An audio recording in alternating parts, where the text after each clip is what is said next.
ओम शांति। 19 जुलाई 1971 बाबा के अव्यक्त मधुर महावाक्य। मुरली का टाइटल है सिंपल बनो, सैंपल बनो। बाबा कहे, आज यह जो संगठन हुआ है इसको कौन सा संगठन कहेंगे? इस संगठन का नाम कर्म के प्रमाण कौन सा कहेंगे? कर्तव्य के आधार पर नाम बताओ। हर एक ने नाम बताए। बाबा कहे, जो सभी नाम बोले वह प्रैक्टिकल में अपना कर्तव्य समझकर बोला। प्रैक्टिकल में चल रहे हैं तो फिर क्या हो गए? सपूत और सबूत मुहूर्त। अगर प्रैक्टिस में हैं तो सबूत मुहूर्त नहीं कहेंगे। प्रैक्टिकल में हैं तो सपूत और सबूत मुहूर्त दोनों ही हैं। यह ग्रुप सिंपल और सैंपल है।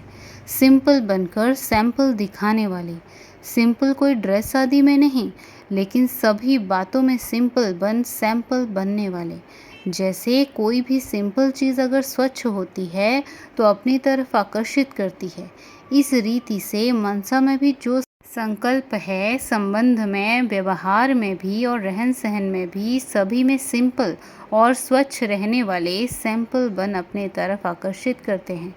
अगर संकल्प में व संबंध में सिंपल नहीं होंगे तो ऑल्टरनेट क्या होंगे? सिंपल अर्थात साधारणता। साधारणता में महानता हो।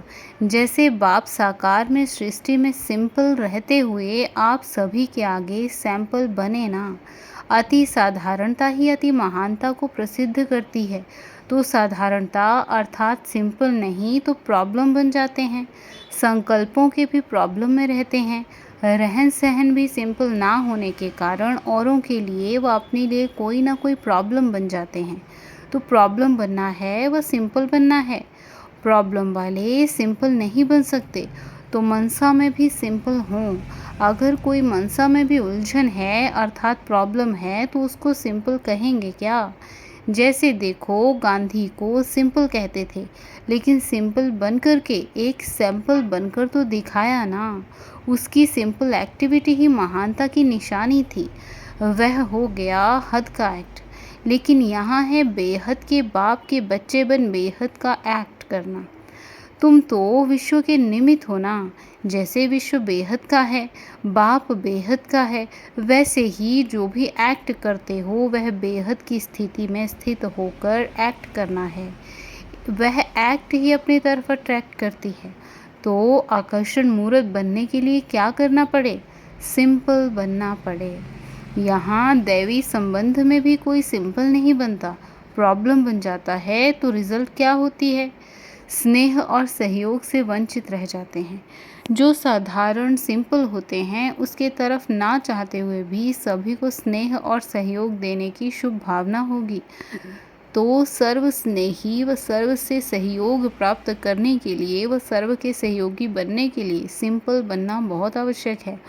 कोई प्रॉब्लम तो नहीं है, वह स्वयं प्रॉब्लम बने हुए तो नहीं हो। चाहे लौकिक परिवार में व व्यवहार में, चाहे दैवी परिवार में, कब भी अपने में प्रॉब्लम ना इमर्ज करो, ना कोई के लिए प्रॉब्लम बनाओ। अगर प्रॉब्लम बनते हो तो सेवा लेने वाले बन जाते हो। आप हो ईश्वरीय सेवाधारी। तो सेवाधारी अर्थात सेवा करने वाले, ना कि सेवा लेने वाले। अगर सेवा लेने वाले बनते हो तो नाम प्रमाण कर्तव्य नहीं हुआ ना।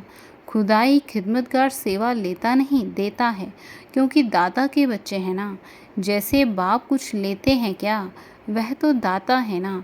अगर प्रॉब्लम बनने के कारण सेवा लेते हो तो दाता के बच्चे ठहरे।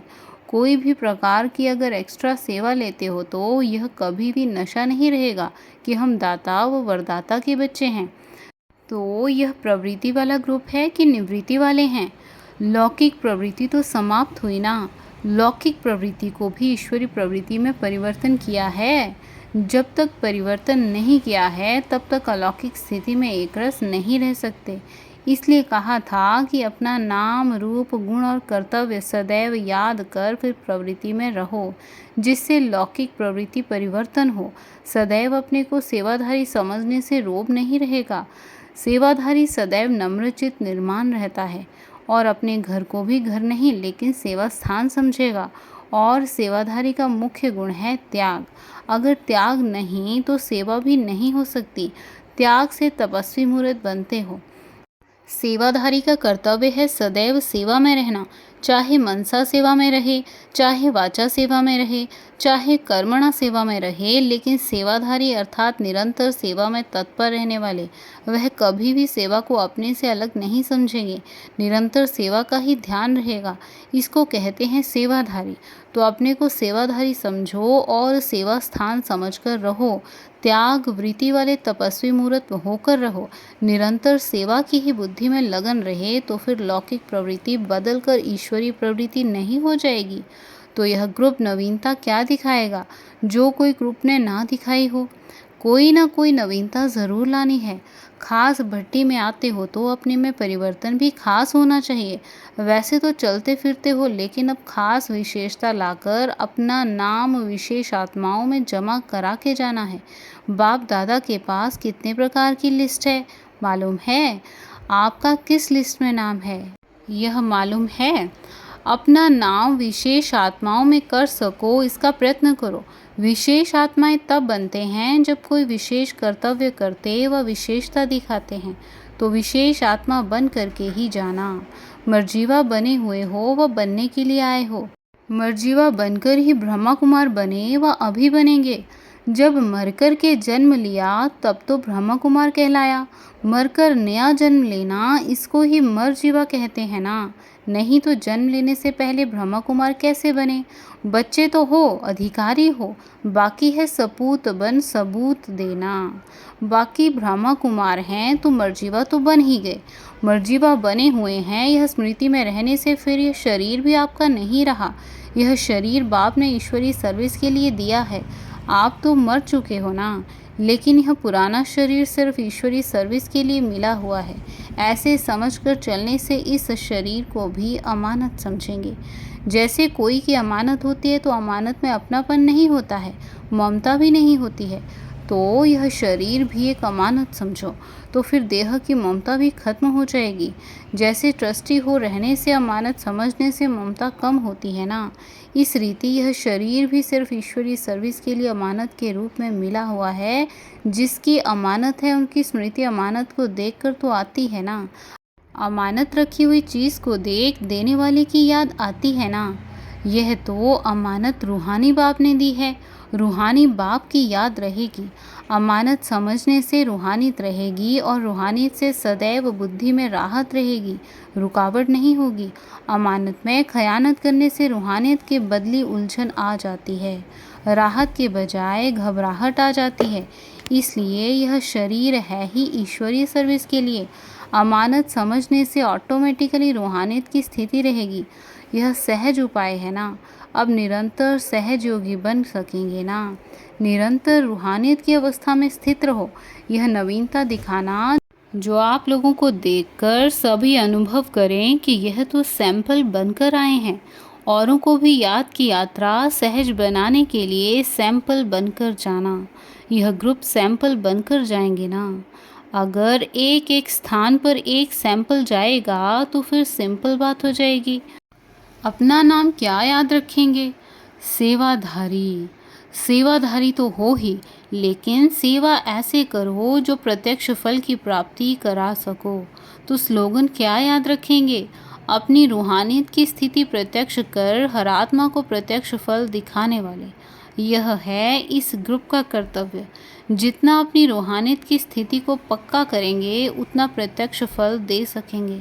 अगर रूहानियत की स्थिति को प्रत्यक्ष नहीं दिखाते तो फल भी प्रत्यक्ष नहीं दिखाई देता। प्रत्यक्ष फल दिखाने के लिए अपनी रूहानी स्थिति को प्रत्यक्ष करो। समझा स्लोगन? अच्छा, अपने ऊपर छाप कौन सी लगाई? सेवाधारी समझा ना, मनसा में भी सेवा। और यह ग्रुप मुख्य त्याग क्या करेगा?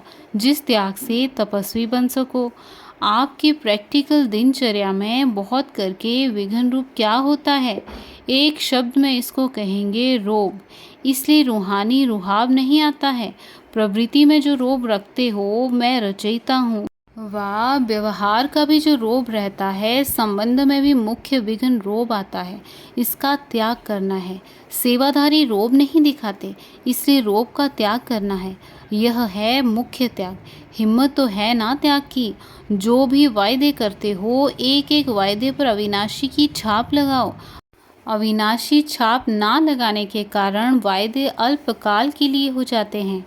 कईयों की रिजल्ट में ये दिखाई देता है कि यहाँ वायदे करके जाते हैं, फिर वायदे बदल कर विलाप करने लग पड़ते हैं। क्या करें, क्या हो गया, अब मदद दो। चाहते तो नहीं है, लेकिन यह कारण बन गया। योगी के बदले वियोगी हो विलाप करते हैं। तो अब निरंतर योगी बनना, विलापों वाले वियोगी नहीं बनना। यह ग्रुप यही प्रैक्टिकल करके दिखाए। जो कहा है वही करेंगे, चाहे कितनी भी बातें सहन करना पड़ें, लेकिन सामना करके दिखाएंगे, विजयी बनकर के ही दिखाएंगे। एक दो के मददगार शुभचिंतक बनते रहेंगे तो सहयोगी बन क्या नहीं कर सकते हैं। जब वे एक दो के सहयोगी बन घेराव डाल सकते हैं तो आप क्या माया को घेराव नहीं डाल सकते? पांडव सेना घेराव नहीं डाल सकती? एक दो के शुभ चिंतक सहयोगी बनते रहें तो माया की हिम्मत नहीं जो आपके घेराव के अंदर आ सके। यह है सहयोग की शक्ति। यह संगठन है सहयोग की शक्ति का।